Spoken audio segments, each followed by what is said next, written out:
Has been given. This is in the records of Parliament. Even though having received the letter, the records of Parliament is there, it's clear. It has ended. In Ghana, our beloved country is free forever. And Top Story is always brought to you by Vodafone. It was just 24 hours ago that Finance Minister Gov't questioned why pensioners were still picketing at his office. All government bonds will be honored, and that therefore, whether you are voluntary or not, whether you have tendered or not, it will be respected. So I really want to understand why we are still here. Well, the pensioners whose bonds have been exposed to the domestic debt exchange program insisted only an explicit exemption from the debt exchange program will stop them from continuing their protest at the Finance Ministry. They had been coming to the ministry every day for the last 8 days and were joined by heavyweights like former Chief Justice Sophia Kufu to protest. 24 hours on, their persistence has paid off and has forced the Finance Minister, who only yesterday questioned why they continue to protest, to cave in, admitting in the process that he had been left distressed by the action. He has today been addressing Parliament. Government remains committed to the well-being and dignity of our senior citizens and pensioners.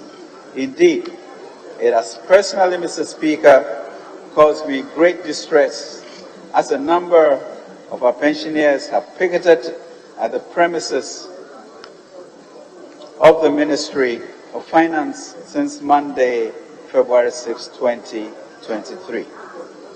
I have already indicated in my press release, Mr. Speaker, dated 14th February 2023, the government will honor their coupons, payments, and maturing principles, like all government bonds, in line with government's fiscal commitments. Mr. Speaker, in seeking to understand the concerns of our senior citizens, I have met with them on 3 occasions. The most recent was yesterday, 15 February 2022, where I explained the terms of the new bonds. Mr. Speaker, I subsequently wrote to their convener, letting him know, Mr. Speaker, that all pensioners who did not participate in the bond offering are exempted. Mr. Speaker, I pray that puts paid to the need for our senior citizens to picket at the ministry. Well, the Speaker of Parliament, Aban Babin, who has been in the corner of the pensioners, was happy the Finance Minister had granted their wish. He says Gov't must leave the pensioners alone. The pensioners were with me yesterday and poured out their hearts, and I'm happy they met you too, and you were able to assure them that they will be exempted. And they are here today. They are even programmed to also picket, not only at your ministry, but also in Parliament. I'm happy to hear that they are exempted. And what I can tell you is that leave our pensioners alone. We can solve that without touching the pensioners' small money that we've given to them.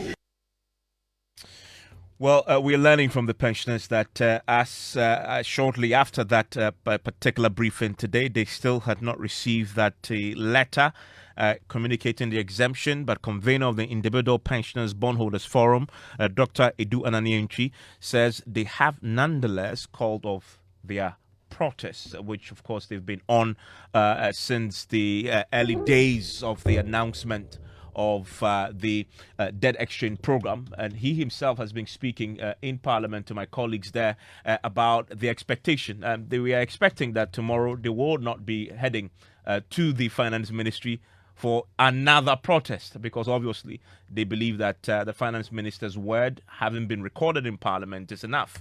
I have no other thing to do than exemption has been given. This is in the records of Parliament. Even though having received the letter, the records of Parliament is there, it's clear. It means the picketing has ended. It has ended. In Ghana, our beloved country is free forever. So what do you make of the debates on both sides? Well, it's good they spoke about all this. You see, we shouldn't have taken our elderly through this process. But of course, it shows that this country, there will always be people who will stand up for some of these things. And the young ones, I'm encouraging you that when it gets your time, look at what is happening. Say, no, this one is not right. I will fight for it. And if we get many of you also doing that, the nation will be a successful nation.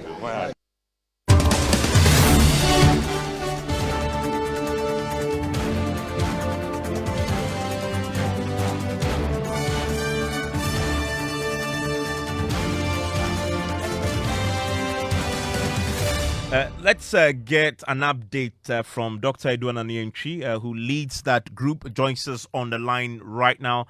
Dr. Ananientwi, I guess congratulations are in order tonight. Thank you. Yes, and I can hear the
Yes. Let's single her out. Has she received the letter, and what did she tell you when she received it? I'm not too sure, but I believe he will be happy because that's all that we are all looking for. But we haven't spoken. I'm still driving to get to the house and look at it. I haven't even read my email, my WhatsApp messages.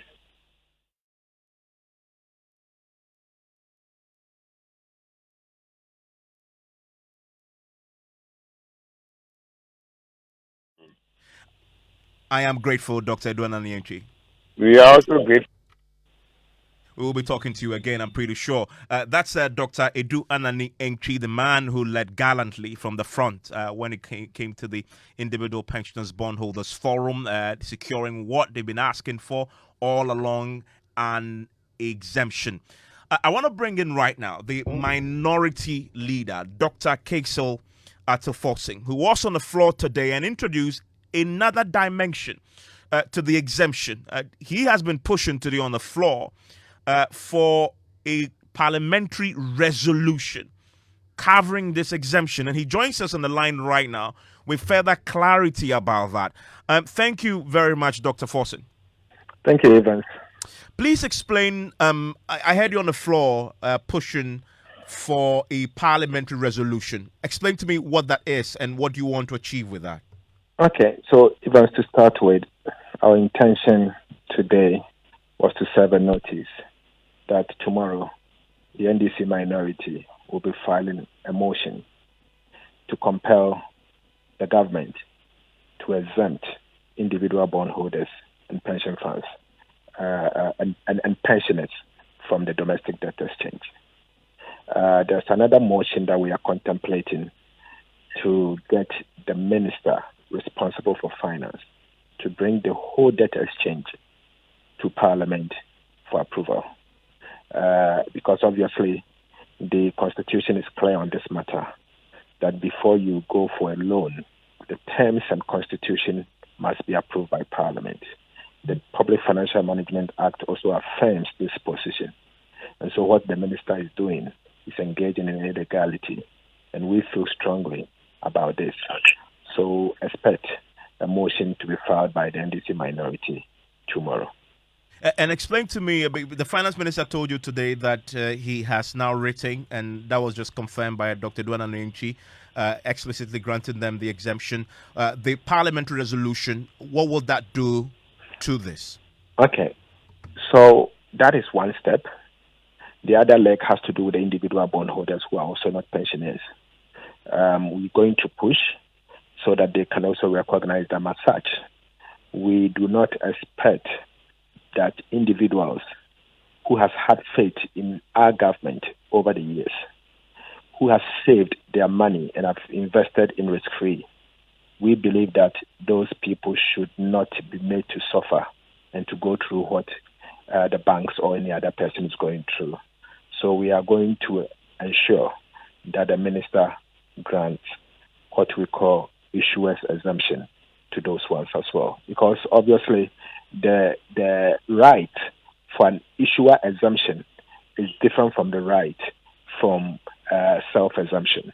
And we want to be sure that every Ghanaian that has had faith in successive government and has bought bonds should not be made to suffer. And in doing so, our motion will capture that clearly. Let me ask you then, now the finance minister has briefed you on the domestic debt exchange. Satisfied with what you heard in general about what they've managed to achieve? It doesn't.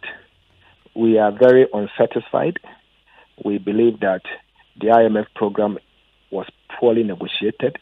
If I have my way, I will urge the minister to go back to the negotiation table.